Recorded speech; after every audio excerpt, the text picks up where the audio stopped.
Hello everyone, welcome to our channel. ఈరోజు మనం Indian పాలిటీలో భాగంగా భారత రాజ్యాంగంలోని భాగాలు అనే టాపిక్ని చూద్దాం. Compulsory any exam, constable exam కానీ ఎనీ ఎగ్జామ్లో కంపల్సరీ 1 మార్క్ వస్తుంది కాబట్టి ఈ టాపిక్ని చూసుకోగలరు. ఓకే, భారత రాజ్యాంగంలోని భాగాలు మొత్తం 25.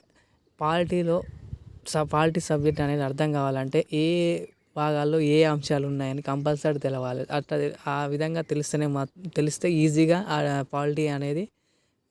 పాలిటీ సబ్జెక్ట్ కంప్లీట్ చేయొచ్చు. ఓకే, భారత రాజ్యాంగంలో మొత్తం భాగాలు 25. ఒక్కొక్క భాగం ఇప్పుడు చూద్దాం. ఫస్ట్ 1వ భాగం భారత భూభాగం సరిహద్దులు. భారత భూభాగం అండ్ ఆ సరిహద్దుల గురించి ఫస్ట్ భాగం తెలుపుతుంది. నెక్స్ట్ సెకండ్ పౌరసత్వం గురించి సెకండ్ భాగం తెలుపుతుంది. నెక్స్ట్ థర్డ్ ప్రాథమిక హక్కులు. థర్డ్ పార్ట్ అనేది ప్రాథమిక హక్కులు. మనకు 7 రకాల హక్కులు ఉన్నాయి కదా, వాటి గురించి చెప్పేది థర్డ్ భాగం. నెక్స్ట్ ఫోర్త్ ఆదేశిక సూత్రాలు. ఫోర్త్ భాగం అనేది ఆదేశిక సూత్రాల గురించి చెప్తుంది. మొత్తం ఆదేశిక సూత్రాలు 3 టైప్స్గా విభజించారు కదా: సామ్యవాద, ఉదారవాద, గాంధేయవాద. ఈ మూడు అంశాల ఆదేశిక సూత్రాలు అనేవి ఫోర్త్ భాగంలో ఉన్నది. నెక్స్ట్ ఫోర్త్ ఏ ప్రాథమిక విధులు. ఫోర్త్ ఏ అనేది ప్రాథమిక విధుల గురించి తెలుపుతుంది. ప్రాథమిక విధులు 11 కదా, ఆ 11 ఏంటి అనేది నెక్స్ట్ టాపిక్లో ఉంటాయి కానీ అప్పుడు చూద్దాం. నెక్స్ట్ ఫోర్త్ ఏ అనేది ప్రాథమిక విధుల గురించి చెప్తుంది. నెక్స్ట్ ఫిఫ్త్ కేంద్ర ప్రభుత్వం, అంటే సెంట్రల్ గవర్నమెంట్ గురించి ఫిఫ్త్ భాగం చెప్తుంది. అంటే సెంట్రల్ గవర్నమెంట్లో లోక్సభ, రాజ్యసభ, రాష్ట్రపతి వీటన్నిటి గురించి. నెక్స్ట్ సిక్స్త్ భాగం రాష్ట్ర ప్రభుత్వం మీన్స్ గవర్నర్, ముఖ్యమంత్రి, మంత్రిమండలి గురించి సిక్స్త్ భాగం తెలుపుతుంది. నెక్స్ట్ సెవెంత్ సంస్థానాల పాలన.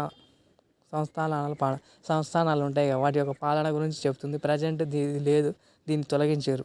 నెక్స్ట్ ఎయిత్ కేంద్రపాలిత ప్రాంతాలు. ఎయిత్ భాగం అనేది కేంద్రపాలిత ప్రాంతాల గురించి తెలుపుతుంది. మనకు కేంద్రపాలిత ప్రాంతాలు ఉన్నాయి కదా, ఎగ్జాంపుల్ జమ్మూ కాశ్మీర్, ఢిల్లీ, వీటి గురించి తెలుపుతుంది ఎయిత్. నెక్స్ట్ నైన్త్ పంచాయతీల గురించి నైన్త్ భాగం చెప్తుంది కాబట్టి నైన్త్ భాగం చెప్తుంది. పంచాయతీలు అంటే తెలుసు, గ్రామ panchayat. Okay, next ninth A municipality గురించి చెప్పేది ninth A. Next ninth B సహకార సంస్థలు.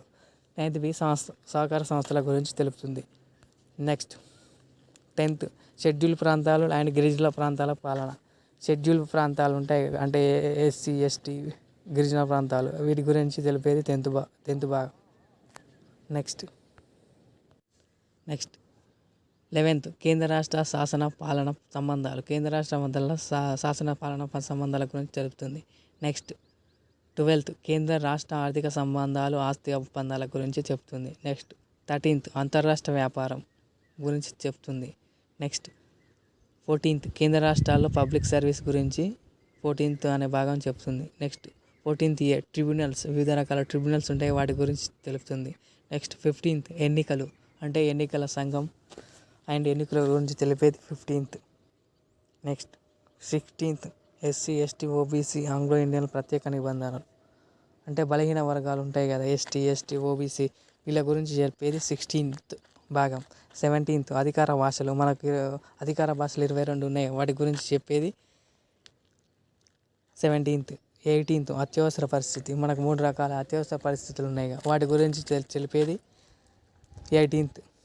నెక్స్ట్ 19th ఇతర అంశాలు, అంటే ఏమైనా రిమైనింగ్ అంటే ఇతర అంశాల గురించి తెలిపేది 19th. 20th రాజ్యాంగ సవరణ.